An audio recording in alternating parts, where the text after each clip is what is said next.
Friends, मी doctor ज्योती Ganesh Pawar Ayurmantra clinic Pune येथून तुम्हा सर्वांचं अगदी मनापासून स्वागत करते आपल्याच या चॅनलवर डॉक्टर ज्योती पवार आयुर्मंत्रा। तर नवरात्रोत्सव आहे आणि बऱ्याच जणांचे उपवास आहेत। त्याचबरोबर यावर्षी ऑक्टोबर हीट देखील जास्त जाणवत आहे, त्यामुळे उष्णतेचे जे विकार एरवी फक्त उन्हाळ्यात दिसतात तर ते यावेळेला ऑक्टोबरमध्येही जास्त प्रमाणात आढळून येत आहेत। आणि जे उपवास करत आहेत आणि जे नाही करत आहेत त्यांना देखील या उष्णतेच्या विकारांचा सामना करावा लागत आहे। त्याचबरोबर बऱ्याच जणांना वजन देखील कमी करायचं आहे आणि उपवास देखील करायचा आहे, तर त्यांच्यासाठी एक उपयुक्त पेय म्हणजे ताक।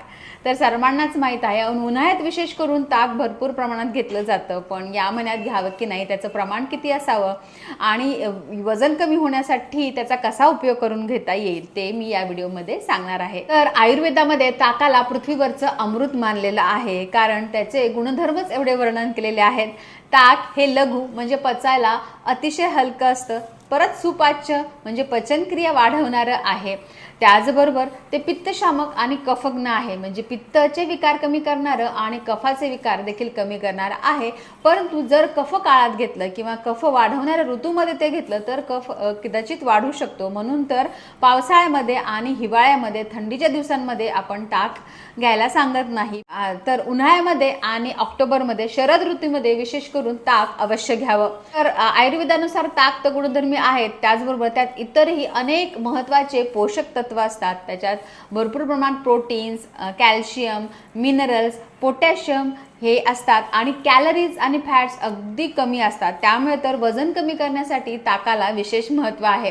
बरोबर इतर अनेक व्याधींवर देखील ताक अतिशय उपयोगी आहे। तर उन्हाळ्यासारखा उष्णतेचे विकार आता जाणवत आहेत, यामध्ये विशेष करून पित्ताचे विकार वाढत आहेत, मळमळ, ॲसिडिटी, गॅसेस होणं, पोट साफ न होणं, बद्धकोष्ठता, कॉन्स्टिपेशन, तर या सर्वांवर ताक अतिशय गुणधर्मी आहे। त्यामुळे या ऋतूमध्ये हे त्रास सर्व होऊ नये म्हणून आवर्जून ताक घ्यावं। ना मूळव्याधीचा त्रास आहे, उष्ण ऋतूमध्ये तो जास्त प्रमाणात वाढू लागतो, तर त्यांनी तर ताक अवश्य प्यावं। त्याचबरोबर तुमच्या शरीरातील इलेक्ट्रोलाइट्स बॅलन्स करण्यासाठी देखील ताकाचा खूप उपयोग होतो। या दिवसामध्ये डिहायड्रेशन जास्त होतं, घाम भरपूर येतो आणि त्यामुळे सतत थकवा वाटणे, उत्साह न वाटणे, अशक्तपणा जाणवणे, चक्कर येणे हे विकार जास्त जाणवू लागले आहेत। आणि त्याचबरोबर ज्यांना उपवास आहे त्यांच्यामध्ये देखील विशेषतः पित्तकर पदार्थ खाल्ले जातात किंवा कधी कधीही व्यवस्थित जेवण देखील केलं जात नाही, त्यांना देखील अशक्तपणा जाणवतो, थकवा जाणवतो, तर त्यांच्यासाठी ताक उत्तम आहे। कारण ताकामध्ये 90% पाणी असतं आणि त्यामुळे तुमचे इलेक्ट्रोलाइट्स बॅलन्स करण्यासाठी आणि तुमचं जे डिहायड्रेशन आहे ते होऊ नये, तुमच्या शरीराला हायड्रेटेड ठेवण्यासाठी ताक खूप उपयोगी आहे। त्यामुळे जे उपवास करत आहेत त्यांनी आणि बाकीच्यांनी देखील ताकाचं सेवन या ऋतूमध्ये जरूर करा। त्याचे इतर विकार म्हणजे हातापायांमधून वाफा निघाल्यासारखं वाटणं, हातापायांची आग होणं, लघवीला जळजळ होणं, सारखं सारखं जावं लागणं म्हणजे युरिन इन्फेक्शनचं प्रमाण देखील या दिवसांमध्ये वाढतं, तर त्यांच्यासाठी देखील ताक उत्तम आहे। कारण ताक हे नैसर्गिकतः थंडावा देण्याचं काम करतं, आपल्या शरीराला थंड ठेवण्याचं काम करतं। त्यामुळे या कारणांसाठी देखील ताकाचं सेवन अवश्य करा।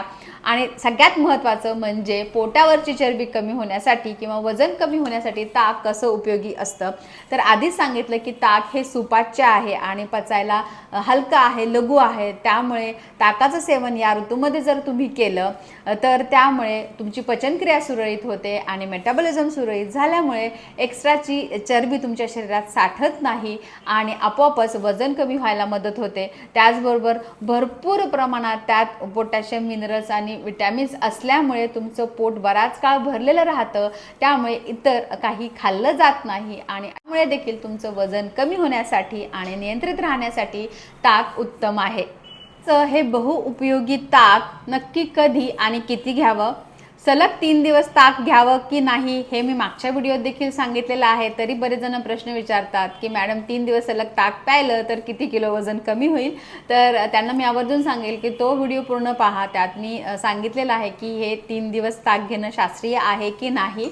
आयुर्वेदामध्ये विशेषतः दुपारच्या जेवल्यानंतर ताक प्यायला सांगितलेलं आहे अनुपान स्वरूपात, म्हणजे पाण्याऐवजी तुम्ही ताक घ्या। ज्यांना वजन कमी करायचं आहे, पोटावरची चरबी कमी करायची आहे, त्यांनी जेवणाच्या मध्ये मध्ये एक एक घोट पाण्याऐवजी ताक घेऊ शकता आणि जेवल्यानंतर देखील पाणी न पिता ताक प्यायचं आहे. तर दिवसभरामध्ये साधारण तुम्ही 2 ते 3 ग्लासच ताक प्या, त्यापेक्षा जास्त पिऊ नका. म्हणजे एक वेळचं जेवण पूर्णतः स्किप करून आम्ही फक्त 4-5 ग्लास ताकच पिणार असं बरेच जण करतात, तर ते देखील अशास्त्रीय आहे. तर अतिरेक करू नये, त्यामुळे देखील आपल्या शरीराला बाधा निर्माण होऊ शकते.